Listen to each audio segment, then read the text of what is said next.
When it comes to home servers, by far one of the most common questions I get is how to easily add more storage to an existing system. That led to me making this video here where I put together this DIY JBOD enclosure, which worked really well but was a bit bulky to say the least. I've also briefly looked at using some cheap USB enclosures in the past, but that came with some very poor results. Recently, however, I was sent this D8 hybrid from TerraMaster, and while it looks pretty simple, it has a trick up its sleeve. Well, 4 of them to be exact.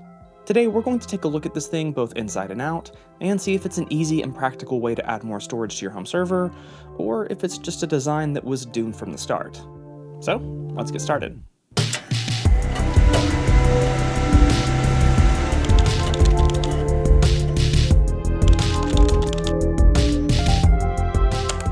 Using this USB enclosure alongside a DIY NAS or home server may or may not be a good idea, but what's always a good idea is a nap. And getting a great nap is a lot easier thanks to this incredibly comfortable sleep mask from today's sponsor, Manta Sleep. And I know what you're thinking, really? A sleep mask sponsor? But I've recently discovered the benefits of having a quality sleep mask, and I'm also a firm believer that if you're going to spend money on something, you should get something that's high quality and will last. And Manta Sleep makes some of the most comfortable and high quality masks on the market. They sent over their sound mask for me to try, which has these built-in Bluetooth headphones, and I did not expect it to be so comfortable considering the headphones on the side. But the material on the mask is so soft and the headphones are so thin that it was actually surprisingly comfortable even for a side sleeper like me. The masks are also really easy to adjust, so it's easy to share with my wife so that she can fall asleep listening to her audiobooks. And because these masks basically block out any light, she has no idea I'm getting a few minutes of Final Fantasy in on my Steam Deck. And while I don't mind sharing, well, I bought a second one, so we don't have to. And Manta Sleep masks aren't just for nighttime. I've recently found that naps are extremely underrated, and taking a short 15-minute power nap helps me overcome my afternoon slump. So if you're looking to get a deeper sleep or maybe just some serious power naps in, maybe consider getting a high-quality sleep mask from Manta Sleep. They have a ton of options, so you can find the perfect mask for you, and you can use my code and link down in the description to get 10% off. This is the D8 Hybrid, an 8-bay USB direct attached storage box from TerraMaster. And really quick, I should mention that they're releasing this as a Kickstarter, which I didn't realize when I first got this and decided to make a video on it. I typically try to avoid covering crowdfunding projects, but it's not like TerraMaster is a startup or anything. They've released a lot of NAS and DAS products, so I don't see why this one wouldn't actually get produced. This does just seem to be a thing that a lot of companies are doing to, I guess, better gauge consumer interest and to help maximize their return on investment or whatever. It looks like right now you're able to get these for $200 if you back the Kickstarter, but the final price is $300. If this thing looks like the perfect solution for you, it might be worth catching that Kickstarter pricing, but from here on out, I will be referring to the $300 price tag. This system looks very similar to some of TerraMaster's 4-bay NAS options like the F4212, which interestingly has the same price tag. The outer case is made from a lightweight and somewhat cheap-feeling plastic, and the drive trays also feel fairly flimsy. But I didn't have any issues when adding drives or disassembling this thing, and the internal chassis is pretty solid. On the front there are 4 hot swappable 3.5-inch drive bays, as well as 4 hard drive indicator LEDs and a power LED. On the back there's a DC barrel jack, USB-C 10GB per second port, power button, and a RAID toggle switch. This box does support hardware RAID, but only for the first 2 of 8 drives. More on that in a bit. There's also a 120mm fan to help keep everything cool. Now this thing is called the D8 Hybrid, and I've said 8 drives a few times now, but there are only 4 hard drive bays on the front. And that's where the hybrid part comes in, because this also has 4 M.2 sockets for NVMe SSDs that are accessible by removing the side panel. I'm pretty sure, because of the controllers that are on the board, that these are each running at PCIe Gen 3x2, but it really wouldn't matter that much if they were at Gen 3x4 or PCIe Gen 4x4, even if they're just running at Gen 3x1, there won't really be any loss of performance because this entire unit is connected to your system via a 10GB per second USB connection. When accounting for overhead, that's roughly the same bandwidth as a single lane of PCIe Gen 3.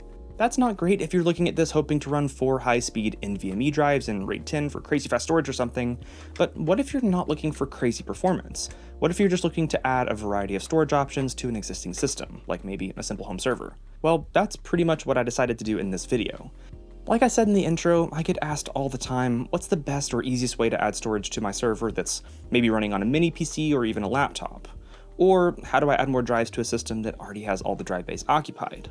Well, while the 4 3.5-inch drive bays obviously make sense, I could also see how adding some more SSDs could be beneficial for getting sustained read and writes through caching, or even for having some faster storage for VMs or containers. For some more real-world vibes, I eventually set this up with this HP EliteDesk G3 Mini, but before that I hooked it up to my Minis Forum MS-01 to do some initial testing and benchmarking. Not only does the MS-01 have integrated 10GB NICs, USB 4 ports, and plenty of CPU horsepower, it also has 3 internal NVMe slots. This made it easier to directly compare performance between NVMe drives when connected to the D8 hybrid, or when directly socketed into the system. I started off by running TrueNAS Scale.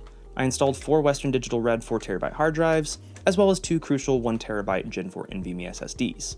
To install those, you just remove 2 screws on the back and pop off the side cover.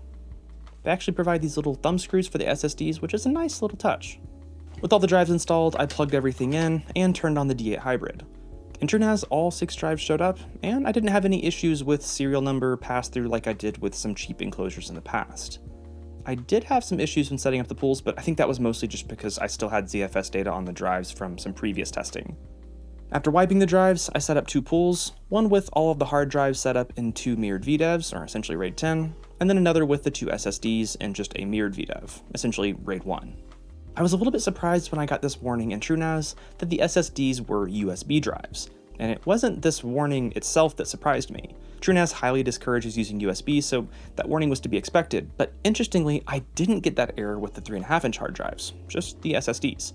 I'm not sure if that comes down to the specific controllers on the board or what, but it seems like that does come into play. After setting up some shares, I started transferring some files over SMB, and all seemed well, up until I was in the middle of copying over a large file to the SSD pool, and the transfer just crashed. When looking at dmessage, I was getting these UAS EH device reset handler success and abort messages, and from what I can try to put together, it seems like the USB connection, at least to the SSDs, was sort of cutting in and out. After reading through a few forums, it seems like this was most likely a driver issue. This also seemed to be causing write errors in ZFS, and I would assume this is why I was occasionally just having these transfers freeze up. Interestingly, I didn't see this behavior at all when using the hard drives, even after using them for quite some time. I also didn't see those same errors when using the same SSD pool, but after moving the NVMe drives into the internal sockets on the MS-01. It seems that the issue only popped up when using the NVMe drives inside the D8 hybrid. And like I said, USB on TrueNAS is typically highly discouraged, so it would make sense that the drivers might not be up to date or included at all. And I guess this is a bit of a spoiler, but I want to be clear that I didn't run into the same issue when running anything other than TrueNAS, like for example Proxmox, which I installed on the HP EliteDesk G3 Mini. I thought this had a 10 gigabit per second port on the front, but sadly I later realized it was only USB 3.1 Gen 1, which is 5 gigabit per second. That's probably something you'll definitely want to confirm if you're using a system similar to this. I swapped out all of the drives to preserve my TrueNAS storage, but replaced them with 4 more Western Digital Reds and 2 more 1TB Gen 4 NVMe SSDs. In Proxmox, I set up the drives in the same configuration that I did in TrueNAS, with the 4 hard drives in a ZFS RAID 10 pool and the 2 SSDs in a ZFS mirror. I was a little nervous that when running ZFS I might run into the exact same issues I ran into with TrueNAS, but it seems like the issue might have been driver related after all because I didn't get any of those USB errors when I switched to Proxmox. I started out by setting up a Debian LXC container using the SSD pool to create the boot drive. I also set up another virtual disk on the hard drive pool for some storage. I installed Casa OS and then Jellyfin, and after adding some movies to the virtual disk on the hard drive pool and spinning up the container, everything worked as I would have hoped. To try and stress the hard drives a bit more, I even spun up a virtual machine for Home Assistant OS running on the spinning disks rather than the flash storage. I probably wouldn't ever do this outside of just for testing because you typically want faster storage for all of the random reads and writes you'll get when running a virtual machine, but it worked just fine and so far I haven't had any dropouts or anything. Since I had a container or virtual machine running on both the NVMe's and the hard drives, I added both Casa OS and Home Assistant to my UPTIME Kuma to monitor them and make sure neither one crashed. I figured this would be a decent way to monitor this setup over time to make sure there aren't any dropouts or weird USB issues with the SATA or NVMe controllers. After all my testing and filming, I'm going to leave this setup running for a little over a week or so to see if it has any issues. If it does, I'll make sure and edit them in, but I'll also leave this running for probably like a month or so after, and if I have any issues or updates, I'll make sure and put those down in the description. But before doing any of that, I moved over to running UnRAID. Just like with Proxmox, I had no issues with the drives being recognized, and I was easily able to set up the 4 drives in my array. I set up one acting as a parity drive, and then I also set up the two SSDs as a cache pool. Performance was about what you would expect with UnRAID, where when you're reading or writing directly to the array, you're limited to the performance of just one drive. But when reading or writing to the cache, I was getting much better performance. To be clear, I did set this up on the MS01 once I realized the HP didn't have a 10 gigabit per second port, just because I wanted to see if this was capable of saturating a 10 gigabit connection. And it was fairly close. Honestly, this setup was almost perfect for a simple UnRAID server where you want to have some bulk storage, but also maybe have a couple of NVMe drives for some caching. But you might have noticed that throughout this whole video I keep just running 2 NVMe SSDs rather than all 4, and really that just comes down to the fact that adding more drives would only really affect the capacity and not the performance due to that USB bottleneck. I think a D8 hybrid I would have found much more compelling would have been a 6-bay 3.5-inch enclosure with just 2 NVMe SSDs. For me, I could see that being much more useful, where you could have 6 drives for a lot of storage, and then just 2 NVMe's for caching so that you get those sustained reads and writes, but with also some redundancy. Now maybe that wouldn't be the right fit for everyone, but for me, that would make a lot more sense, especially when using this with something like UnRAID. So I've talked a little bit about the practicality of this and some of the issues I ran into, but what about just pure performance? Alright, so I'm over here at my desk so I can easily kind of walk through some graphs and results from a couple of benchmarks I ran. And I ran these benchmarks because when you're using a USB enclosure like this, you're obviously going to have that 10 gigabit per second bottleneck that all of the SSDs and drives are having to go through, but you're also going to have a loss of performance and some overhead in other ways just due to the USB protocol and controllers. Now earlier we briefly saw that when using this as part of a NAS doing sequential reads and writes, the performance was about what you would expect either with the 4 hard drives or the SSDs, because we're capped at that 10 gigabit connection. But I wanted to see what this thing would do when you throw random reads and writes at it, or more latency dependent workloads like running a bunch of virtual machines. To benchmark that, I ran a small suite of 4 tests in FIO that you can see here, testing random reads, random writes, and then sequential reads and sequential writes. I originally ran these benchmarks on the 2 SSDs in TrueNAS, but because I ran into some of those issues with TrueNAS, I eventually also ran the same test in Ubuntu, but with that one, I ran it on just a single NVMe SSD rather than any RAID. So this first chart here is in TrueNAS looking at the 2 SSDs in RAID 1, and this is just looking at bandwidth across those 4 different tests. When looking at bandwidth, specifically with sequential reads, we're clearly bottlenecked by the 10 gigabit USB connection, it seems. With random reads and writes and sequential writes, we get much better performance directly over PCIe, but it seems like there are some limitations just of the drives themselves. Bandwidth isn't the most important thing though, and when looking at IOPS, while the sequential writes seem to be limited by the drives themselves, in every other metric, the D8 hybrid struggled in comparison to the NVMe drives being directly connected to the system. I had to split up the latency results into 2 graphs because they were just drastically different. So here looking at the random read and random write latency results in milliseconds, we see that the D8 hybrid and its USB controllers clearly add quite a bit of latency. And we see the same thing here with latency in the sequential tests, although the sequential read latency results are probably more so due just to the bandwidth limitation. Those were the results with TrueNAS though, and like I said, I was getting those USB errors. So I also tested basically these same tests, I slightly modified it a little bit, in Ubuntu with just a single different NVMe SSD. And looking at bandwidth, we see some kind of weirdness here. And it seems that this had to do with the other NVMe I tested with, which was different than the crucials that I tested in the other system. But yeah, like we got higher random read bandwidth than we did sequential read, but it was consistent from test to test, and I ran this multiple times. So not really sure what's going on there, but we can still see the difference between running this exact same drive, the exact same formatting and everything between the D8 hybrid and then when just directly connected to the system. So when looking at random writes, it seems like we're pretty much capped by the drive, but everywhere else, there's clearly some overhead on the D8 hybrid. When looking at IOPS, the scaling's a bit wonky, but we pretty much see the same results as we got with bandwidth. When looking at latency for the random read and random write tests, we actually get this weird result where the direct to M.2 latency was actually worse in the random write test, but that seems to just be an outlier. I was using kind of a crappy SSD to test this in hindsight, and I didn't do a great job of cleaning up the data, and I should have done better. But yeah, this seems to be just an outlier, because if we hop over to the sequential read latency test, we once again see the same thing where latency is much better when not using the USB enclosure. So when looking at this, we can see there are some times where the drive or drives themselves are the bottleneck, but for the most part, the USB enclosure itself is a pretty significant bottleneck, at least when using the SSDs. Now, I didn't run these same tests with the hard drives, partly because I didn't really have a good system on hand to A/B these within the enclosure versus directly connected to a SATA controller or an HBA or something. But I also didn't test them because those 4 hard drives, even in a best case scenario, aren't really going to push the limits of that 10 gigabit connection. And even when dealing with random reads and writes, the drives themselves are still probably going to be the limitation rather than the D8 hybrid enclosure. After I finished most of the testing, I decided to tear this thing down to get a better idea of what was going on. And also, this is Hardware Haven, so I was kind of curious to see if there was a way I could have a little bit more fun with this thing. It's actually rather easy to open up. You just remove a few screws on the back, slide off the side panel over the M.2 sockets, and then pull off the back cover. From there, you can remove the main board, as well as the SATA backplane. The main board has all of the M.2 slots, as well as the I/O, and connects to the backplane via a PCIe slot.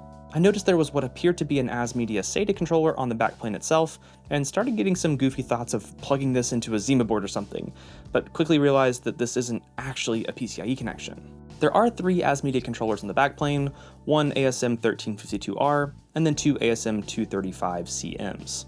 All 3 of these are actually USB to SATA controllers, not PCIe controllers, so sadly that PCIe slot doesn't actually seem to be using any PCIe signals, but rather just USB, which sadly means no shenanigans. The ASM1352R is used for drives 1 and 2, and then each of the ASM1235CMs are used for drive 3 and drive 4, and that 1352R actually acts as the RAID controller, hence why only drives 1 and 2 can be used in RAID. On the main board, there are a couple of USB hub chips, and then 4 Realtek RTL9210 USB to PCIe SSD bridges, one for each NVMe SSD. I imagine these were what TrueNAS wasn't playing nicely with when I was having those driver issues. Now, one really positive thing I noticed with this was the noise. The 120mm fan was practically inaudible to the point where at times I couldn't even tell if this thing was on or off. And yeah, the fan actually does shut off whenever the drives are spun down. And although it was quiet, the drive stayed nice and cool, typically around 31 to 32 degrees Celsius. The power draw wasn't quite as praiseworthy. With no drives in the enclosure at all, the D8 hybrid still pulled around 6.5 watts from the wall, which is about what some N100 mini PCs draw at idle. Another important thing to keep in mind is that this system doesn't shut off whenever the host system does.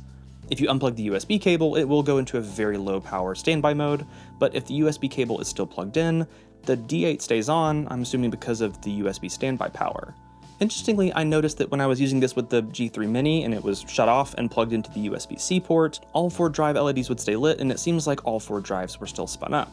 But whenever I switched it to a Type A port on the back, it seems that only 2 drives would stay active and the system power would drop down as well. I really have no idea what was causing that, and maybe it has something to do with the power control on the 2 different SATA chips. I don't really know, but I did find it interesting. So, all in all, given the $300 price tag, is this thing really worth it? Well, I could see this making a lot of sense in a couple of scenarios, like for example, a workstation where someone doesn't need to share files with others. You could easily handle backups of projects and your system as a whole, and then also have some faster storage for quickly moving files or doing some photo or video editing or whatever. But for using this in the context of a home lab, I don't really know if this makes a ton of sense. First of all, when you're trying to run something 24/7 like a home server, there's the inherent risk that you might have USB dropout issues or driver issues like what I encountered with TrueNAS. Also, half of the value of this thing comes from the inclusion of the NVMe slots. Realistically, when you're wanting SSDs, it's probably because you're looking for very fast, low latency storage, either for caching or for running multiple virtual machines or containers off of. And the overhead of USB really just kind of negates that. Now, maybe if you really have no other options, adding some more SSDs is going to be better than nothing, but ideally you're going to want to try to find a way to add those SSDs over PCIe and not USB.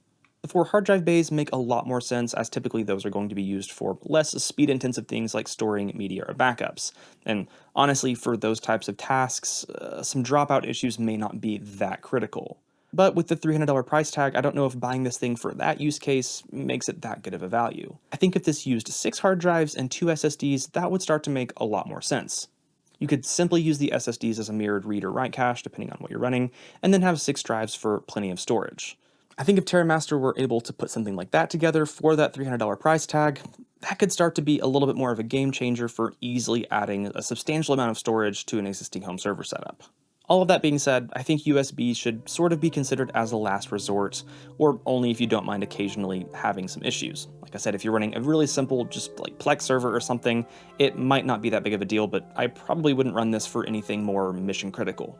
That being said though, if I'm not editing anything right here, it's been running fine for over a week now, and like I said, I'll make sure and post any more updates over the next month or so down in the description.